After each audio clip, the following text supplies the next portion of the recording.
To be honest, this is all you need to do if you want to be the best casual player. You can just do this and you'll be fine. But you're trying to be a tournament player. We're talking about how the way that I've practiced has changed over time. We talked about what I considered to be the beginner period, and I believe that I was a beginner for about the first 2 seasons that I played the game. So at this point, the player knows all their options. If you're playing chess, it's like knowing how to move all your pieces.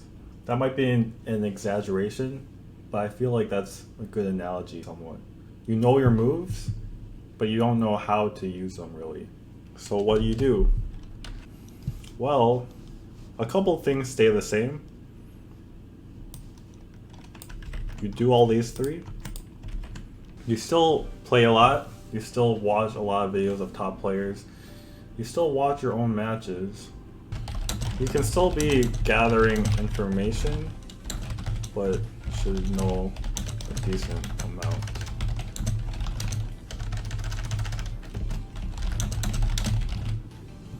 So you might be thinking, Nephew, these are exactly the same as the things you were saying before. Why are you practicing the exact same way? So I should probably change this point. Play a lot, but also play... I'm going to take out play a lot. That's kind of not necessary. Play higher, play high level sets. So you go from playing a lot, which I said before, which was kind of to gain an intuition of the game and knowing your options, to playing higher level sets. So this could be inviting someone you think is really good to Battle Lounge to play like a bunch of first to 5s. It could be going to your locals and just grinding out higher level sets there. It could be going to a tournament when COVID is over and just playing with a bunch of players you wouldn't get the chance to. But once you play higher level people, this develops the more high level concepts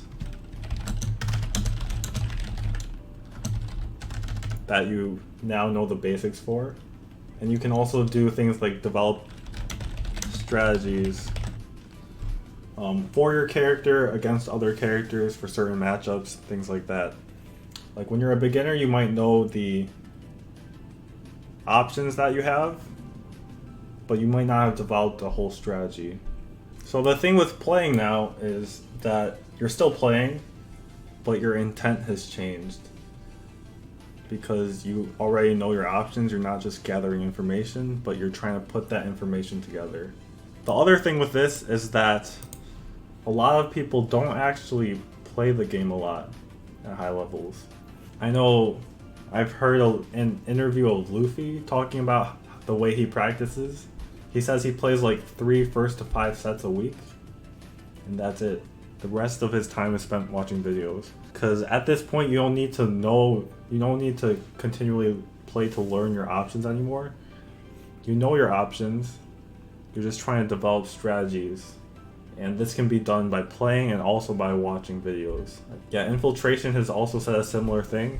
He used to play like 10 hours a day, he said, when he was first starting out. But now he knows all his options. Like he's able to pick up a character and just like figure things out basically. And the way that he practices now, he doesn't have to play a lot just to figure out the options. I think that's what playing a lot really leads to, is figuring out how the game works. So watching a lot of videos of top players, I think is a very similar idea here, where you're not just looking for their options, but how they think about high level concepts. You can study how you can watch a player and look at his decision making, for instance, and think that was a good decision. And in that way, your decision making also improves. I'll add this in. I think studying players once you get to a specific point is very important. The thing about Street Fighter is we're all humans playing it. If it were the case that we were just continually like improving robots, playing characters, you could just think about matchups. But once you start playing in tournament, top players are going to watch videos and see what exactly a player can do or can't do, or what they're good at or what they're not good at. If you watch footage and you realize a player is not good at anti-airs, that's something you keep in mind when you play against that player. And everyone has like these kinds of limitations. And I think watching your own matches, that's just another self-improvement thing. I think once you play more, you're better able to not have to do this as much. You can think, oh, that was really dumb what I just did. I was being impatient. I shouldn't have done that last dash at the end or something. But as you're starting out, and even even if you're like really good, once you rewatch a match, you can try and think of other things you could have done differently, even if it wasn't immediately obvious that the thing you did was wrong. You might think this is it. This is how you improve at the game, and this is how you would improve at the game, but you're trying to be a tournament player, right? To be honest, this is all you need to do if you want to be the best casual player. You can just do this and you'll be fine. But you're trying to be a tournament player. The last thing is improve your tournament mindset. What do I mean when I say improve my tournament mindset? The majority of players, when they play in a tournament, you're not playing your best. You'll get nervous. You'll stop thinking the way that you do in casuals or something. You won't stick to your strategy. And there's a lot of things you can do to improve this, but I'm going to give a couple tips that I have used personally to try and control my nerves. The first is to focus on executing your strategy. And I think if you just focus on executing the strategy that you have and doing the job that you need to, then it's easier to not pay attention to the nerves. I guess I would just add practice being in that situation. I guess what I mean by practice being in that situation, there's a couple things you can do for this, but like the idea behind it is that if you're in a situation enough, then you'll be familiar with it. If you've never been in a tournament before, you're not going to be able to deal with it. 99% chance you're not going to be able to deal with it. So that's the idea of trying to put yourself in tournament situations more. It's that you'll be used to it. Once you're used to it, then you can play how you normally do. I think I remember very clearly early on that if I just played as well as I did in casuals, I could beat a lot more people that were better than me just by playing as well as I normally do in casuals, because most people play worse in tournament. But things you can do to practice being in the tournament situation: play in more tournaments, that's one of them. And then the second one, which I try and do a lot, is visualize yourself being in a tournament situation. Like a lot of the times right before a tournament match, I'll look at the scene that I'm going to be playing on. Like if I'm playing on a stage, I'll look at it and try to imagine myself sitting in that chair playing a match. I feel like that helps with the nerves a lot, and it allows you to be in the spot a first time before having to be in the spot again. You can also try pretending your ranked matches are like tournament matches, but I think this is harder to do. How much time should a person be playing per day in order to reach a decent level? I feel like it really depends on the person, what level you're at. So I was talking about earlier, when I was talking about like beginner players, I said that in season 2, I was playing like 6 hours a day. And I think it's actually an excessive amount that you have to be playing. I don't think you actually need to play this much if you're very focused in how you're playing.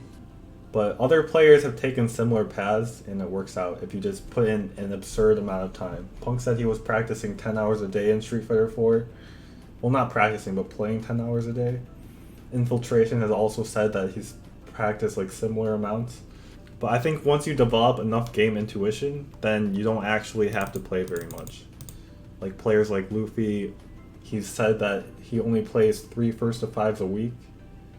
I actually think Punk doesn't practice very much at all either. I don't actually know if it counts because he plays a lot now on ranked because he streams. But I feel like just playing ranked while streaming isn't really practice. But yeah, I think this is the list of things. Once you've passed that beginner stage of figuring out all of your options, developing like very simple understandings of like higher level concepts like patience, decision making, neutral, and stuff, you just play a lot, watch your matches, watch a lot of videos of other players, keep improving in your understanding of those high level concepts, developing strategies, and then the 2 points that are like very tournament specific and not just improving at the game, studying players and improving your tournament mindset. If you just want to be the best casual player, you don't have to do this or this.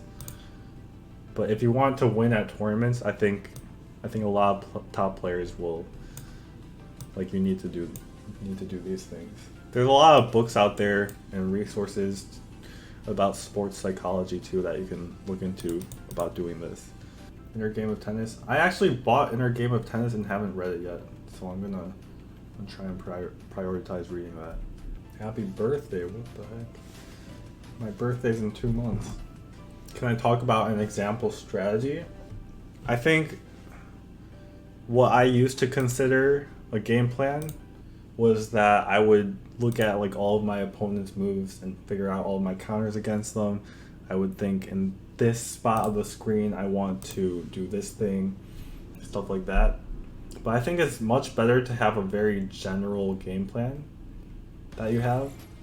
It gives you much more flexibility, and when things are going wrong, then you'll have more potential options, I think. Yeah, I think another thing is if you have like multiple strategies, that can help you out because you can just switch between them. So let's think about the Guile matchup for a second. It's a bad matchup because he has a fireball that is very hard for me to jump over. But once I get him to the corner, then it's like pretty good because I can just pressure him with buttons. But the question is how to do that.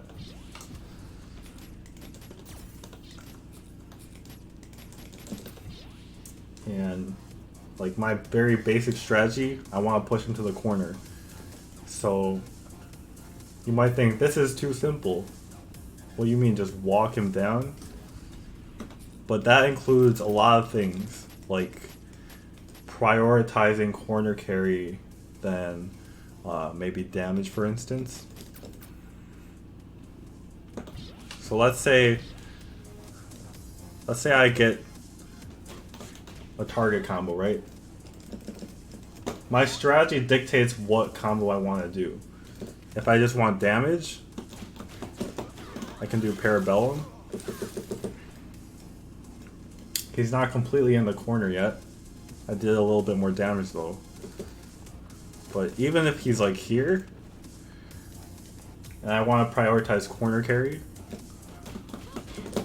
I can throw a hail and dash at him, and then he's in the corner.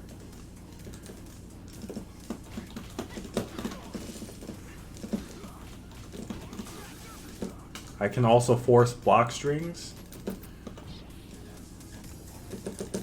Like if I'm here, it's sometimes better to take, like, just go for the throw, right? I go for the throw. The problem is he's not in the corner though. If I prioritize corner carry, I can do this. He's in the corner. So it's things like that. If you have a general game plan, you can think of different things you want to do in the matchup. And I feel like even if your strategy is bad, just sticking to something helps you just find answers.